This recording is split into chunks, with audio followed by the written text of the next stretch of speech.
Wait, punters, how do you steal $400 million and get away with it? Well, this picture holds all the secrets. Take a look.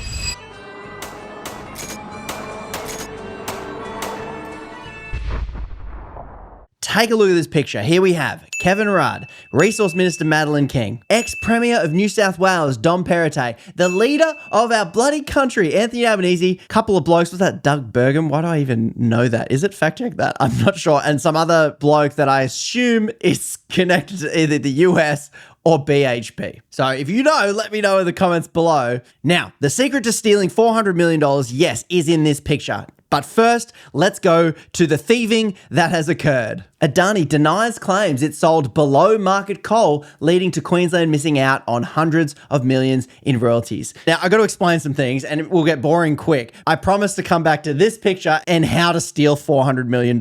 So a year or so ago, the Queensland government did the best thing any government has ever done that I can think of in this moment in history. And what they did was, without asking anyone, without consulting anyone, they just passed immediately. They had power and they passed a law that upped the amount of royalties that you Queenslanders get out of your coal. The resource councils and the lobbyists, they bloody hated it. I know this because I accidentally got into an argument with a Minerals Council lobbyist in Parliament House there. You can see that video on the Punters Politics Podcast YouTube channel there, where I actually confronted him about their propaganda against this rule that was passed. But all you need to know is that if you're a Queensland resident, this is good for you. It means that the government looked at how much these guys were making profits on your coal and said, I want a bigger slice of that pie for you and for me if I was in Queensland. They introduced what's called a progressive royalty scheme. So no one can whinge about this. This is still very fair to the mining cartels,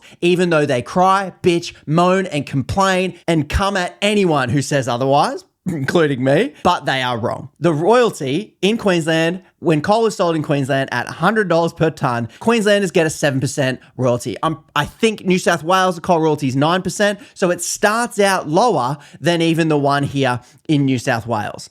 And then when it goes up to $300 a tonne, when the price of coal on the market gets more and they can sell and make more, the royalty progresses to a 40% royalty per tonne. So when they're making a killing on super profits, when the Ukraine war started and everyone needed energy and everyone needed coal, the price went up because there was a shortage. And you Queenslanders got a mad slice out of that. Oi, punters, are you subbed to the channel? Yeah, I don't know what's going on with the YouTube algorithm, like views off a cliff. Anyway, if you hit the bell icon, that will really help. That'll help you actually see the videos I make if you want to see them. If you don't want to see them, well, it's bloody good to have you here anyway, and I'll see you later. Anyway, back to it.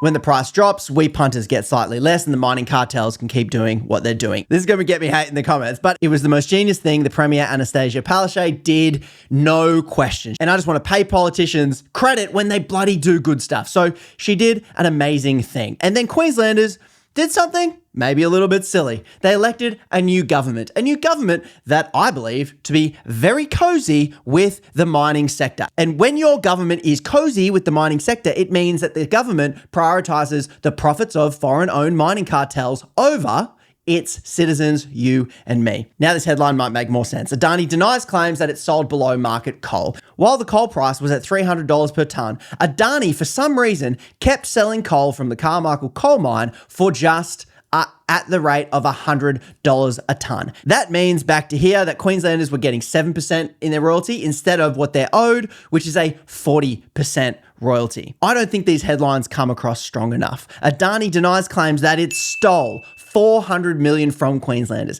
That's what it really should say. But when they say sold below market coal, it gets all confusing and no one really understands it. It's really boring. But understanding this is really important to understanding why Australia is so bloody poor, even though we should be the richest punts in the world. So obviously Adani denies this. Sounds like something a court should probably work out. We should probably take it to court to see if they did steal $400 million from we Aussie Queensland punters. Well, continuing the trend of a government doing what it bloody should, the Palaszczuk government began taking this thing to court. But then Queenslanders went and elected an LNP government. Once again, cozy with mining cartels. And the LNP, the current LNP government, abandoned court action to recoup payments. So Queenslanders, your government just said to Adani, You may well have stolen 400 million from us, but we'll let it slide. I truly believe that the LNP government in Queensland really want to do everything they can to get rid of this coal royalty scheme. That's what I believe they want to do, but they can't because this is really popular. The Palaszczuk, then Miles potential government, introduced 50-cent public transport fares and attached it to this. They said, we can afford this now because we got so much money from our increased mining royalty. And turns out doing stuff for regular punters that actually helps them is really popular. I would love 50-cent public transport here in New South Wales. Unfortunately, we don't have it. So governments can't get rid of stuff that's actually really popular. So props to the Queensland government. Now, did Adani steal 400 million? I don't know. What's their track record? Well, they definitely have a track record of paying zero in taxes.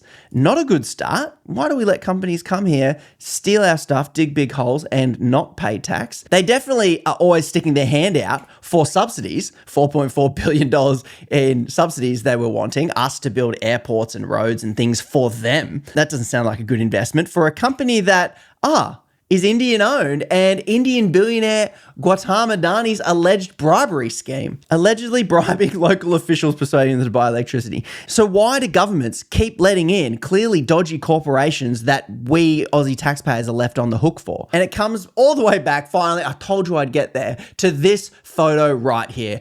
Albo has no issue standing next to BHP. Oi, this video is brought to you by me, Punters Politics. If you want to support the channel and support what I'm doing, and you kind of like what I'm doing, you can buy yourself a t-shirt or a sticker or something like that. Anyway, back to it. Now, BHP are not as dodgy as Adani. No way. They actually pay tax. Props to them. I'm not coming at BHP. Looking like he's doing an infomercial for a brand. Your job isn't to be cozy with brands. Your job is to regulate these guys. Because when you don't regulate them, we get stiff. But the real reason our government allows itself to be so totally controlled by foreign-owned mining cartels is because of this, what we are seeing right bloody here. This is the current resource minister, right? This is the ex-premier of New South Wales. What do career politicians do when they leave office? They go and work for the corporations and cartels that they regulated. This bloke here, Dom Perrottet, from the Liberal Party, used to make the rules for BHP, mining companies in New South Wales, meaning he has oversight and he can set the rule on whether or not a progressive coal royalty scheme comes in New South Wales like it did in Queensland. Dom Perrottet is standing there,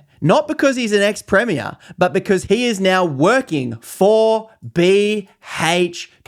The bloke that made the rules is now working for the corporation that gets rich from crap rules. And this, punters, is the theme of almost every single video because it happens all the time. For all you Labor rusties out there, who's that? That's the ex-premier of WA, another mining cartel state.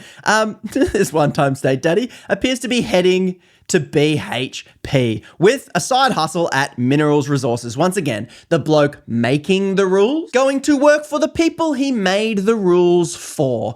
Some punters might call that corruption or a conflict of interest at best. But we call that here in the business a coincidence. Just a pure coincidence. So to answer the question, how do you steal $400 million from Aussie Queenslanders? You offer them a job in your company when they leave office. That's how you do it. So keep an eye on where current Queensland Premier ends up when he finishes his tenure, and let's see if he can secure himself a cozy job. Because at the core of mining that nobody talks about, mining cartels are not your friend. They want us to think that they are the ones that make us rich, when in fact the money that we have, yes, is substantial, is a fraction of what we are owed from these cartels. And the only way we get what we're owed is when politicians stand up to them. But they know this because their profit is bigger when they can screw us over. And you see it every single year. Arguments over royalties. Queensland's coal royalty regime back in the spotlight after job cuts. These mining cartels want us, you and me, to subsidize their businesses by giving them cheap or free inputs. And then they take their billions in profits and siphon them back to India, Japan, the USA. And we get next to none of that. And unfortunately, the only people standing in their way are these blokes. And so you want to be damn sure that the blokes standing in their way are on your team. So when their businesses sucks and the global price of coal drops, they want even more profit. So what do they say? And who do they blame?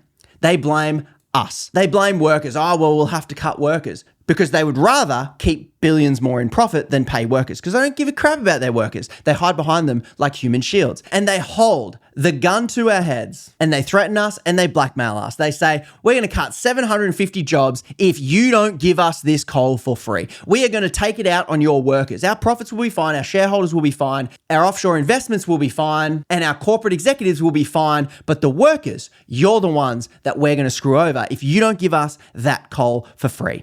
And that's when we need a government to go into bat and say, if you don't like it, you can piss off because the coal's here. If you don't want to do it and pay us what we're owed, there'll be another company that will happily make the profit and pay us what we're owed. And news articles always giving airtime to these lobbyists. Queensland Resource Council Chief Executive. Why call them?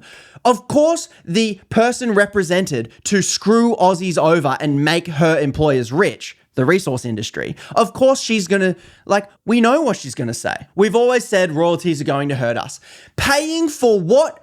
Paying for the inputs of your business is your job. Don't blame me because you can't run a good business. I am not going to subsidize your business if you can't pay me what coal's worth and make a profit on it. The mining industries, they think they're special. They think they deserve we Aussie punters to subsidize them when their businesses turn to crap. But I, for one, do not want to do that. They are paid to convince you that you are to blame, workers are to blame, and the royalty is to blame, and not the simple fact that the market price of coal has dropped. That's why their profits have dropped. But they're going to take that out on you. The profits are the one thing that they will not compromise on. So what's the solution? How about we ban career politicians who are paid to make rules for us? How about we ban them from going to work for the industries that they made the rules for? They're the policies I'll be looking for when the elections roll around.